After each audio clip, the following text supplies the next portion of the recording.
2011 आपको सहारा की इंडिया की कोई जांच मिली थी? क्या था वो पूरा मामला?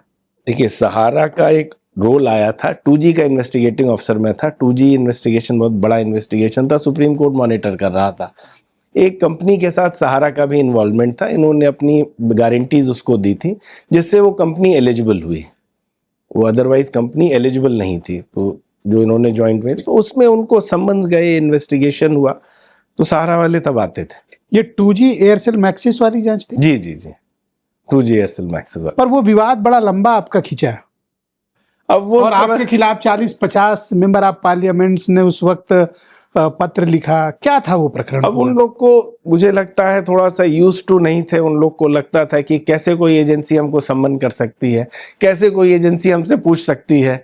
जब सहारा को सम्मन किया गया तो क्या सहारा से कोई पूछ नहीं सकता था? अब भाई उनके मन में इसी तरह के विचार थे कि भाई जब सम्मन किया, मैंने एक क्वेश्चनर उनको भेजा कि भाई आप मुझे बताइए आपके पास पैसा कहाँ से आया, आपका इस कंपनी से कैसे ताल्लुक है, कैसे आपने इनको अपनी नेटवर्क दी, क्यों एलिजिबल बनाया। तो उन्होंने एक क्वेश्चनर मुझको भेज दिया कि आप ईडी में कैसे गए, आपने कितने एनकाउंटर किए, आपने बच्चे का बर्थडे कहाँ मनाया। तो एक उन्होंने हमको भेज दिया, तो आपको? हाँ कि भाई ये आप क्या कैसे आईओ को उल्टा आईओ को भेज दिया। तो वो फिर मैंने सम्मन, जो उनकी चिट्ठी आई, तो मैंने सुप्रीम कोर्ट में लगा दी। हमने कहा था पहले तय कर लिया जाए कि मेरा इन्वेस्टिगेशन होगा कि इनका इन्वेस्टिगेशन होगा। तो सुप्रीम कोर्ट बहुत नाराज हुई, उन्होंने फिर सहारा के खिलाफ कंटेम्प्ट का नोटिस इशू किया। और मैंने, चूंकि जो उन्होंने क्वेश्चनर दिया था, मैंने सब जवाब भी लगा दिए। हमने कहा साहब आपको पता रहना चाहिए, आपका आईओ हूँ, कि क्या चीज़ ये पूछ रहे हैं। जो 25 क्वेश्चन उन्होंने हमसे पूछे थे, 25 का जवाब भी मैंने सुप्रीम कोर्ट को दे दिया। तब उसके बाद उन्होंने क्रिमिनल कंटेम्प्ट का नोटिस दिया सहारा को, कहा कि भाई ये गलत है। आपको पता था कि आप सहारा इंडिया अभी सुब्रत राय से लड़ने जा रहे हैं? देश के सबसे ताकतवर लोगों में उस वक्त उनका शुमार होता था।